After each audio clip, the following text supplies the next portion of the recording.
Hello horror hounds, the nights are drawing in. Autumn is upon us. We are in the month of Halloween. So for this channel, October has been renamed Occultober. So it is written, so mote it be. For the entire month, we're dedicating the reviews to films about the occult and the left-hand path, Satanism, devil worship and the like. Please don't expect an even-handed treatment of Wicca or paganism and the like, because we know Hollywood doesn't really like to do that. We're just dealing with the ooga booga Hollywood horror of occultism, I'm afraid. But we are starting with an absolute cracker. 1957's Night of the Demon. Some connections first. The film is directed by Jacques Tourneur, who directed such fare as Cat People and I Walked with a Zombie. Happens to be the son of Maurice Tourneur, who directed a short film called The Man with Wax Faces that I've talked about last month during September's Waxwork Horror Month. I'll link to that review because that in itself links also on to that short film, which I urge you to watch if you haven't had a chance to. The reasons why I talk about in that video. So let's talk about this one. His son has come up with a blisteringly good occult horror film set in the unassuming English countryside. It's based on a short story by M.R. James, Montague Rhodes James, called Casting the Runes. M.R. James is, if you don't know, of course you already know, basically I would say Britain, if not the world's foremost ghost story writer. I won't go into very much detail about M.R. James on this video because we want to talk about the film, but if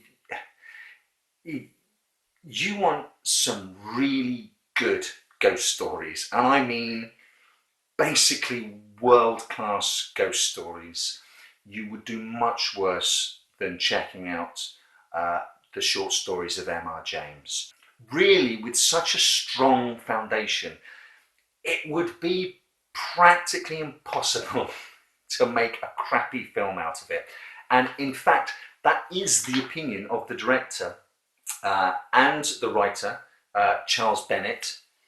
A lot of behind the scenes argy-bargy between the creatives and the money on this one. Those two, writer and director, versus Hal E. Chester, the producer of the movie, about the best way to go. And Charles Bennett, the writer, was dismayed with what Hal E. Chester did with the movie. But even then, he said he basically turned what was an excellent movie into a half-decent movie. He said the story was, the story was so good that you basically couldn't break it. And when you're working off an M.R. James ghost story, a supernatural story, I'm going to have to side with Bennett on this one. It's going to be very, very hard to really mess up something so superb as your source material. So what was the bust up between writer and director and producer? Put simply, it was whether or not to show the demon. The producer wanted the money shots, and the writer and the director wanted something much more suggestive, much more in keeping with M.R. James's text, much more psychological than B-movie, sort of monster movie thrill. And I'm torn. I'm really torn over this. Essentially, the argument between the writer and the producer, they are sort of like the angel and the devil on my shoulders, talking to the adult me and the child me who first saw the movie. The adult me rewatched it last night and thought, this is a damn near perfect intellectual noirish chiller. And you've got a big flaming monster puppet slapped right at the start and right at the end. And then there's the child me who first saw this when he was very young, who couldn't have given two stuffs about the conversations about the supernatural and belief in the supernatural versus science, couldn't have cared less about the ramping up of the tension. All I cared about was that at the start of the movie, there was a huge honking great demon that came out of this billowing ball of smoke with, my God, the scene in Jurassic Park where the T-Rex's foot comes down in front of the taxi into the mud. There's a scene right near the start of this where Dr. Harrington is laid on the ground and the demon's foot just comes down next to him. And the child me cared about that, and the child me cared about this hulking, smoking, great winged beast of a demon charging down the train tracks at the end of the movie towards his prey. And that's what I remembered all these years later, and that's what made me buy it on DVD, made me come back to it, and as an adult I would appreciate the finer things, the much finer things, the much more subtle things that Charles Bennett and Jacques Tourneur brought to the table. And I don't want to be without either, like some kind of useless United Nations mediator. To be honest, I'd be happy with somewhere maybe slightly in the middle. Personally, I would have preferred maybe no demon right up front, maybe much more suggestive, like Tourneur and Bennett wanted, so that as the film progressed we had the skeptic and we had the believers, and much like The X-Files played out many decades later, it could walk that tightrope of possibilities right towards the end, but then have the climax, have the hell creature in all its glory, clawing its way through its victim whilst the steam trains scream past, and give me both. You've got a brilliant setup of Dr. John Holden, the scientist, the skeptic, the psychologist, out to debunk Julian Carswell, the occultist, who honestly wants to be left alone in private. Holden is played gruffly, I think it's fair to say, by Dana Andrews, and I love the fact that our hero is sort of blunt, rude. And I mean this in the best possible way, he's very American. The character is created for the film rather than coming from M.R. James's story. James's stories are very colloquial, very British, very, very English, if I can be even more specific than that, I think. I think getting the transatlantic feel for the movie is absolutely the right way to go. I love the fact that this gruff, blunt American scientist comes over here and basically anyone who tries to warn him that his life is in danger because of this curse, he treats like an absolute idiot and says that they're ridiculous. I love the fact that our hero is pretty much the most unlikable character in the movie. And our villain of the piece, Julian Carswell, played wonderfully by Niall McGuinness, is, by comparison, he's jovial, personable. He even sounds perfectly reasonable when he's telling you why he's cursed you. Whilst the demon of the title is the B-movie monster villain of the piece, the true threat, the true dread does come from the character of Julian Carswell. And one of the most memorable scenes, you won't read a review of this film without it touching upon the scene of the children's party that he's hosting at the grounds of his mansion, Lufford Hall, with him dressed up as a raggedy clown, a tramp come clown. I might use a still from it as the thumbnail for this video if you haven't seen the film, to just give you an idea. is possibly the standout scene of the movie. And then he summons the storm to impress a cynical Dr. Holden who doesn't believe in the forces of the supernatural. He's willing to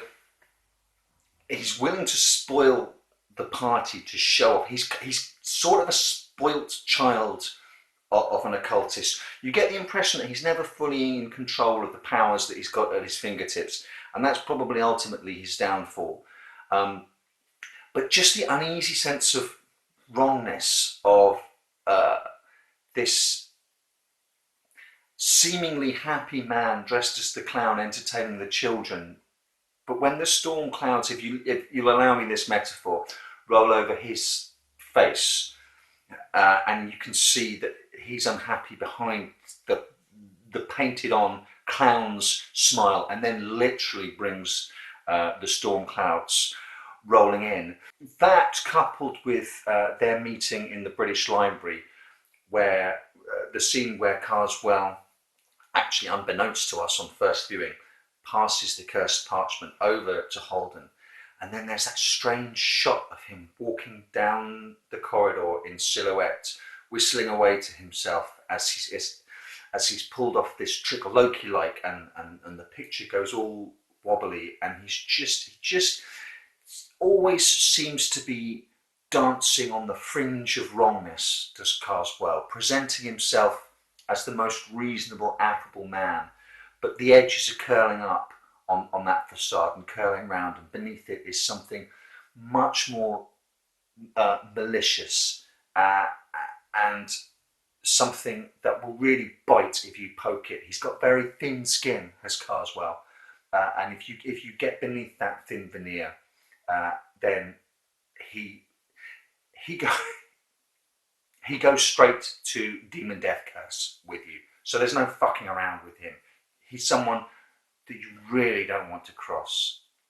It was only upon rewatching it last night that I realised how much of casting the runes and this film finds an echo many years later in Koji Suzuki's Ringu and Hideo Nakata's film of Ringu, Ring, the proper Ring film, with the curse applied to you, and then the time scale in that 1 week, in this 2 weeks before your death. So your death is announced at the time the curse is put on you, and the only way to lift the curse is to pass it on to someone else. Not only that, remember with Sadako, those high screeching notes that come with her approach are figured in this movie. The demon's approach always starts with bright sort of flashes of light in the sky and this high keening sort of weird screechy sound, which Sadako's noise, it just is very reminiscent of. If you watch the film again, this is the thing that struck me at the most about it, and that you can keep an eye out for. I think this is superbly done, and this is really the steady hand of Jacques Tourneur at work here. Just he knows how to do a slow burn psychological build, and he knows how to ramp up the tension.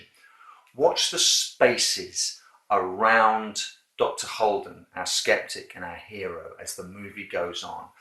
It starts with wide open spaces like airport lounges, the British Library reading room, a huge space. His luxurious hotel room is really rather large. I don't think he'd be able to afford a hotel room that size in London these days. But as the story moves on and the curse starts to inveigle itself into his life, and he starts to have doubts, and the deadline is approaching, things change. The space around him actually changes. You first notice it when he goes to Joanna Harrington's cottage, and that's the first time he realizes, he sees the bit of parchment, the cursed parchment that's been passed to him with the runes on it. And her cottage is suddenly, we're in a very relatively small room to anything we've seen previous to this, and you'll notice that the camera is lower down and shooting upwards, so you can, now you're seeing the ceiling above him, and the frame around him is pushing him down and in. The walls are encroaching now on his space, and the frame gets smaller. There are times as the story is pressing in on him, where very tellingly he'll suddenly be shown very small against large things. Against the monoliths of Stonehenge. He goes to visit Stonehenge. Back then you could just walk up to the monoliths at Stonehenge. So him there on the sort of windswept Salisbury plain against the monoliths of Stonehenge, and later on when he breaks into Lufford Hall, Carswell's place again, there's a shot of him tiny against the huge edifice of this place. And then as the story ramps up, again, we start seeing him framed through doorways. After he's broken into Lufford Hall and he's coming down the stairs, we actually see him from another room through that doorway, framed in there. So even within the frame, it's closing on him even more. Later on, when he gives his lecture, we watch him from backstage through an even smaller door out onto the stage. Everything is closing in until eventually he's pushed right down into the corridor of the train that he chases Carswell to. That's barely the width of him. The entire film is slowly funneling him down to a point where he can't escape, like a rat in a cage, smaller and smaller and smaller, to the climactic scene in the train carriage, which I know that the ticking clock is a device in loads of films. I've rarely seen it used to such amazing effect. Literally 6 minutes to 10 o'clock, the hour of his doom. And it's a conversation in a train carriage, and how can he possibly get out of this? How on earth is he going to do it? And that slow ratcheting up, it really, really, really benefits from the slow burn that the story was given at the start, and the scoffing and the bright, breezy open spaces. We're now in real paranoia territory. It's real nail-biting stuff, and like I say, it's the assured hand of the director and Charles Bennett, the scriptwriter. You are in such capable hands. If you get to this point, then you really need to. You will be on the edge of your seat by this point. So perfectly, wonderfully handled. And to finish, and with a little teaser, here's a little occult fact for you. M.R. James based his character of Julian Carswell, the occultist, on famous real-life occultist Aleister Crowley. And the next film we're going to talk about for Occultober is also an adaptation of a prose story, a novel this time. And the villain of that piece is also a character based by its author on Aleister Crowley. I'm sure quite a lot of you will guess what the next film is going to be.